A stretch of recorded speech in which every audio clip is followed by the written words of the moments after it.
Good morning, नमस्कार दोस्तों। आज हम अपन शिक्षक प्रशिक्षण महाविद्यालय की यूट्यूब ऑनलाइन क्लास में आपका एक बार फिर हार्दिक अभिनंदन है, हार्दिक स्वागत है। आज हमने प्रीवियस क्लास में सीबीएसई के अभिन्न अंगों के बारे में, सीबीसीएस के अंगों के बारे में अध्ययन किया था। आज हम इस यूनिट के अंतिम चरण की ओर बढ़ते हुए प्रश्न बैंक का अध्ययन करेंगे। प्रश्न बैंक क्या होता है, इसके बारे में थोड़ा ध्यान से देखिएगा। स्वास्थ्य का पाया भी थोड़ा कमजोर है। अब हम बात करेंगे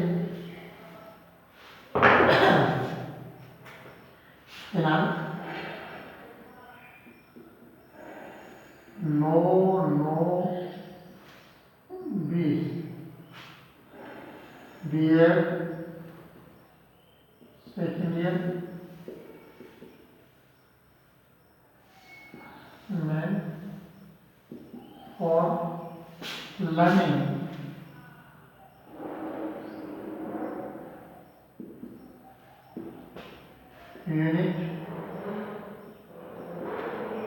यूनिट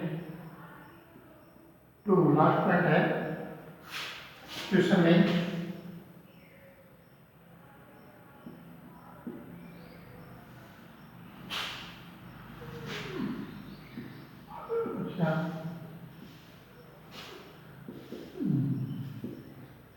प्रश्न बैंक, आज हम बात करेंगे प्रश्न बैंक के बारे में। देखिए, प्रश्न बैंक क्या होता है। हर विद्यार्थी का मूल्यांकन करने के लिए, हर किसी भी पहलू का मूल्यांकन करने के लिए, आंकलन करने के लिए उसे किसी भी प्रकार के प्रश्नों का एक प्रश्न पत्र तैयार किया जाता है। वह प्रश्न पत्र के माध्यम से ही उसकी ग्रेडिंग और रैंकिंग प्रणाली दी जाती है। तो आज हम प्रश्न बैंक किस प्रकार तैयार करते हैं, जैसे अपन ने अपने यहाँ भी बीएड पाठ्यक्रम में ब्लूप्रिंट के आधार पर, ब्लूप्रिंट जो एक प्रश्न पत्र का खाका है, इकाई यूनिट है, ब्लूप्रिंट है, प्रारूप योजना है, इनके आधार पर हम प्रश्न पत्र का निर्माण करते हैं। ठीक उसी प्रकार सोशलिटी में भी हम एक प्रश्न पत्र का निर्माण करते हैं। यहाँ अपन इस बात को ज्ञान, अवबोध, ज्ञानोपयोग, कौशल, अभिरुचि और अभिव्यक्ति के अंदर विभाजित कर देते हैं। भाषा में लिखित है, आर्थिक है, मौखिक है, इन अभिव्यक्तियों के बारे में, अर्थग्रहण शब्द के बारे में प्रचलित कर देते हैं।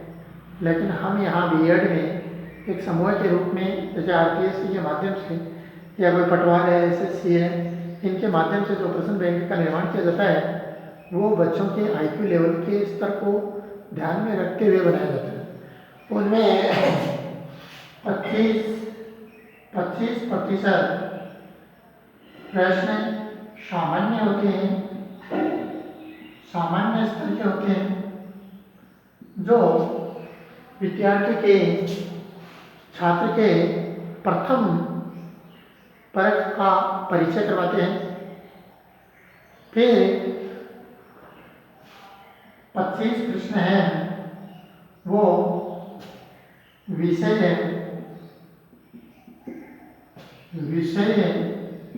की समझ के तर्क के आधार पर पूछे जाते हैं।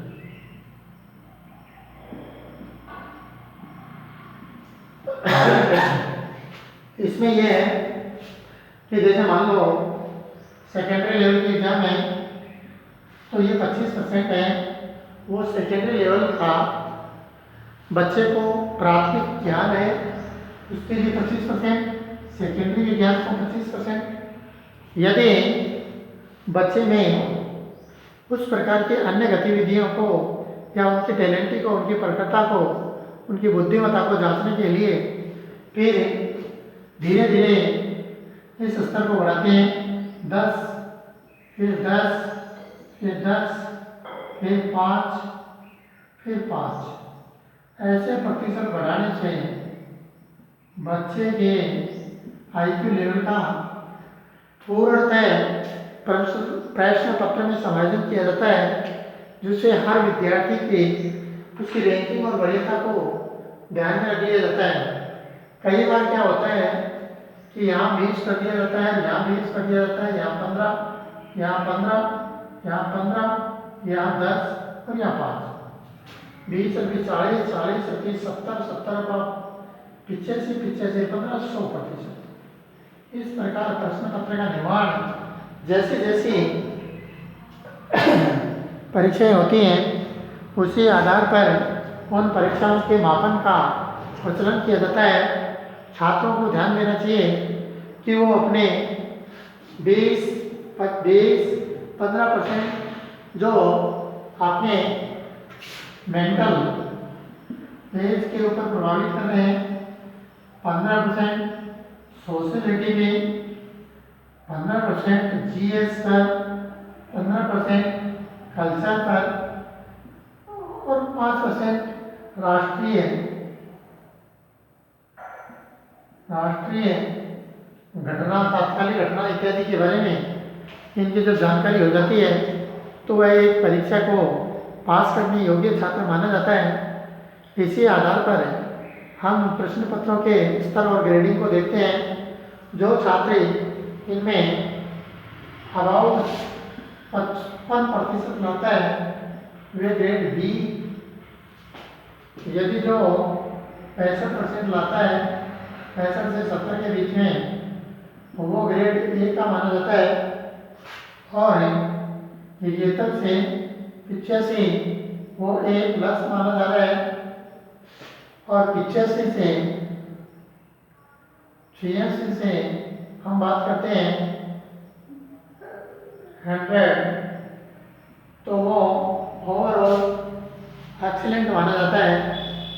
इस प्रकार इन बच्चों के कठिनाई स्तर को ध्यान में रखते हुए प्रश्न पत्र का निर्माण जो आज किया जा रहा है वो सभी नई नई एजेंसियों के द्वारा आज आरपीएससी करती है, वो अपनी एक स्वतंत्र एजेंसी होती है, यूपीएससी करवाती है, वो अपनी एजेंसी से करवाती है। तो प्रत्येक एजेंसी अपने प्रश्न पत्र के निर्माण और उसकी गोपनीयता को ध्यान में रखते हुए संतुष्टिपरक प्रश्न पत्र का निर्माण करके ही परीक्षाओं का आयोजन करवाया जाता है। हमने भी देखा है, हम प्रथम कक्षा से परीक्षा देते हैं, यूजी पीजी तक पहुँचे तो एक निर्धारित एजेंसी के द्वारा ही प्रश्न पत्र का निर्माण करवाया जाता है। जैसे प्राइमरी के लेवल में आजकल तो विद्यालय स्तर पर बनाए जा रहे हैं, मिडिल के डाइट जिला स्तर पर 11वीं तक के जिला स्तर 9, 11, 6, 7, 8, 6, 7 इनके जिला स्तर पे हैं। 8, 10, 12 राज्य स्तर पे माध्यमिक शिक्षा बोर्ड के द्वारा, और फिर कॉलेज के लिए जैसी यूनिवर्सिटियाँ हैं अपनी, मान लो पंडित दीनदयाल शेखावटी विश्वविद्यालय है तो अपनी शेखावटी विश्वविद्यालय अपने स्तर पर पेपर करवाती है, राजस्थान यूनिवर्सिटी अपने स्तर पर पेपर करवाती है। इस प्रकार उन्हीं के आधार पर ग्रेडिंग प्रदान की जाती है। अब हम नेक्स्ट टॉपिक, नेक्स्ट यूनिट के ऊपर बात करेंगे। धन्यवाद, शुभ प्रभात।